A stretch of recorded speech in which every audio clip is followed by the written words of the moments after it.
Hello everyone and welcome back to this channel. तो जो आप 2021 का जो डेटा था उसके अकॉर्डिंग इस देश में अराउंड 31,600 से भी ज़्यादा rape cases per year launch किए जाते हैं। और वही डेटा को अगर थोड़ा कैलकुलेट किया जाए जो बैठेगा around 86 rape cases per day. ठीक है, और यही रिपोर्ट में लिखा गया है कि 49 केसेस जो होते हैं क्रिमिनल ऑफेंसेस के विमेन के अगेंस्ट रजिस्टर होते हैं पर आवर। ठीक है, और आज देखो कि हम लोग 2025 में पहुंच गए हैं और ये जो डेटा है वो कम होने के बजाय और बढ़ चुका है, जो कि 2025 में आकर around 33,000 rape cases per year का हो जाता है। ठीक है, तो भाई आलम ऐसा चल रहा है ना कि जो यूएस की ट्रैवल एडवाइजरी है ना उसमें वो मेंशन करके कह रहा है कि this country is unsafe for women. मतलब उसमें सजेस्ट किया जा रहा है विमेन को कि इस देश में अकेले ट्रैवल ना किया जाए। तो भाई इससे बेहतर और क्या कॉम्प्लीमेंट होगा एक देश के लिए।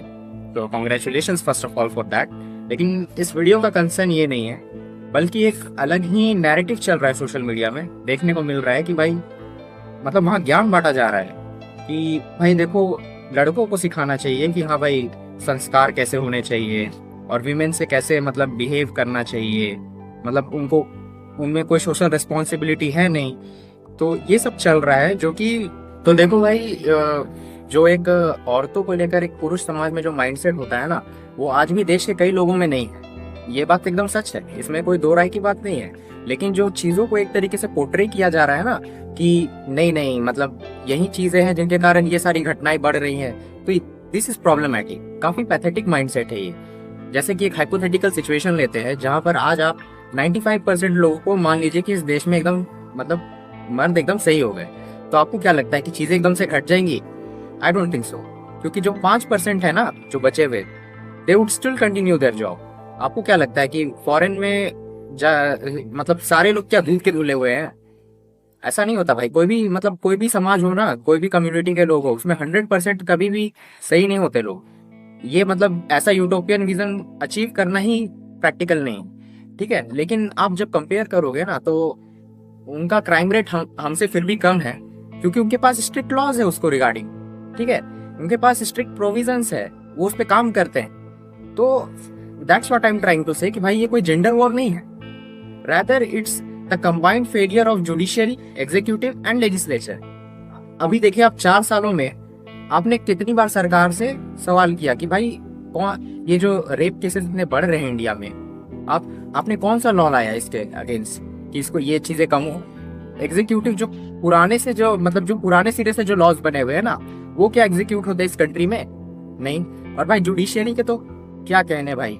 भाई ऐसा भी नहीं है कि ये जो क्राइम रेट्स है वो सिर्फ विमेन के अगेंस्ट बढ़ रहे हैं, बल्कि मेन के अगेंस्ट भी बहुत ज्यादा क्राइम रेट्स बढ़ रहे हैं इस कंट्री में। आप जैसे कोई भी सोशल मीडिया अकाउंट खोलोगे ना तो आपको कोई ना कोई न्यूज मिलते रहेगी कि भाई आज इस आदमी के साथ ये हो गया, इस आदमी के साथ ये हो गया। तो भाई ऑफिशियल रिकॉर्ड्स की बात करें तो जितने भी रेप केसेस के एलिगेशंस लगते हैं मेन पे, उसमें से 50% जो होते हैं वो फेक होते हैं लगभग आधे। और जो डाउरी केसेस की बात करें तो ये आंकड़ा 10% के अराउंड है। आपको पता है कि 5 जो आदमी सुसाइड करता है उसमें से हर एक जो है वो मेंटल प्रेशर में आके करता है, जो उसका मानसिक प्रताड़ना होती है उसके अंतर्गत आके ये केस बनता है। तो भाई तो इस बात का रोना तो पहले बंद करो कि ये देश विमेन के लिए अनसेफ है। ये देश मेन के लिए भी सेफ नहीं है भाई। ये देश केवल उनके लिए सेफ है जिनके पास पैसा, पावर और पॉलिटिकल कनेक्शंस है, सीधी बात है। और भाई मतलब इट्स हाई टाइम की अकाउंटेबिलिटी ले इन चीजों की। आप जैसे ठीक है आप कोई भी पार्टी के सपोर्टर हो चाहे कुछ भी हो भाई, लेकिन इन चीजों को डिफेंड करने के बजाय ना ये टाइम है कि भाई इसको सुधार किया जाए। जैसे अपने देश के केसेस तो आप संभाल लोगे, लेकिन जो फॉरेन टूरिस्ट आते हैं उनके साथ भी ऐसे जब हैरेसमेंट के केसेस होते हैं, चाहे वो झारखंड में हो जो इजरायली टूरिस्ट आई की, चाहे वो उदयपुर का केस हो, या फिर हिमाचल में जो भी वीडियो वायरल हो रहा था, तो इस चीजों से भाई अपने ही देश की इमेज डाउन जा रही है ना। तो इस चीज को सुधार करने की आवश्यकता है। बेसिकली हमारा जो लॉ सिस्टम है ना वो ऐसा हो गया है कि भाई ना तो वो क्रिमिनल को सजा दे पा रहा है और ना ही विक्टिम को सपोर्ट कर पा रहा है। मतलब जो आदमी फेक केसेस में फंसा हुआ है ना वो परेशान होकर सुसाइड कर रहा है, लेकिन मतलब जितने जो रियल कल्प्रिट्स है ना उनको भाई पॉलिटिकल सपोर्ट मिल जाता है, चाहे वो गवर्नमेंट से हो चाहे अपोजिशन से हो। पूरी की पूरी एक लॉबी बनी पड़ी है। मतलब याद करिए अभी जो कोलकाता में जो डॉक्टर मोमिता का केस हुआ था उसमें खुद कपिल सिब्बल उस कल्प्रिट का केस लड़ रहे थे। बताओ भाई मतलब कैसे ये लोग यहाँ पे केस लड़ देते हैं भाई ऐसे लोगों का, और कैसे हमारा जो सिस्टम है उनको अलाउ करता है ये सब चीज करने के लिए। ठीक है, अभी का एक रिसेंट केस है जिसमें बंगाल के अंदर ही कोलकाता में एक लॉ स्टूडेंट के साथ गैंग रेप हुआ। उसमें मतलब आपको वहाँ के एमएलए का बयान सुनना चाहिए कि भाई गलती तो उस लड़की की है जो बाहर गई अकेले, वो भी अपनी दोस्तों के साथ, और उसके बाद ये हो गया तो ये उनकी गलती थोड़ी है। तो भाई सही बात है, जानती नहीं हो कि वो बंगाल है, तुम्हारी गलती है भाई कि तुम अकेले जा रही हो और तुम्हारे साथ कुछ ऐसी दुर्घटना हो जाए तो इसमें सरकार क्या करेगी। मुझे कोई आश्चर्य नहीं होगा कि अगर ये दोबारा यही लोग जीत के सत्ता में वापस आते हैं। कहीं ना कहीं रेस्पॉन्सिबल तो आप लोग ही हैं जो इन जैसे लोगों को वापस इनकी मीठी बातों में फंस के उनको वापस से वो पावर दे देते हैं। ठीक है, वहां जाके कि वो मनमानी करे।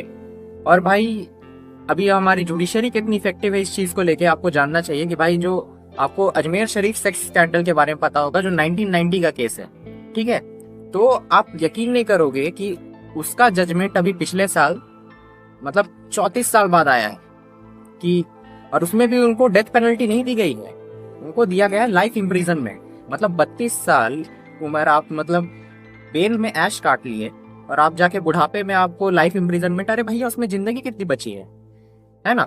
तो भाई इतनी फास्ट और एफिशिएंट जुडिशरी के होते हुए कोई गुनहगार गुनाह करने का सोचेगा कैसे, ये सोचने वाली बात है।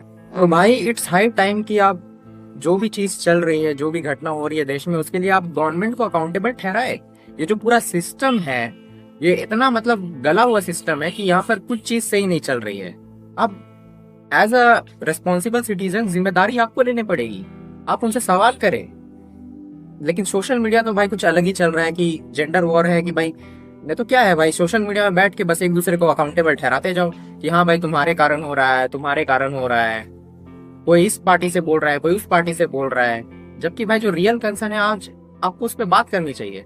हालांकि मुझे नहीं लगता कि इससे भी कुछ बहुत ज्यादा इफेक्ट पड़ने जा रहा है, क्योंकि डॉक्टर मौमिता के केस में आपको याद होगा कि पूरे देश में वाइड प्रोटेस्ट हुए थे। नतीजा क्या निकला? कुछ नहीं भाई, क्योंकि जिनके हाथ में पावर है उन्होंने तो पूरे मतलब एविडेंसेस मिटा दिए, कुछ उसका रिजल्ट नहीं निकला। कुछ मिली तो खरी सुप्रीम कोर्ट के चीफ जस्टिस से सांत्वना मिली। ठीक है, तो कहीं ना कहीं सारी चीजों के पीछे रिस्पॉन्सिबल आप ही लोग हैं, क्योंकि भाई जब आपकी डेमोक्रेसी ने आपको पावर एक्सरसाइज करने का मौका दिया तब आप 2-2 हजार की फ्रीबीज में बिक गए, है ना।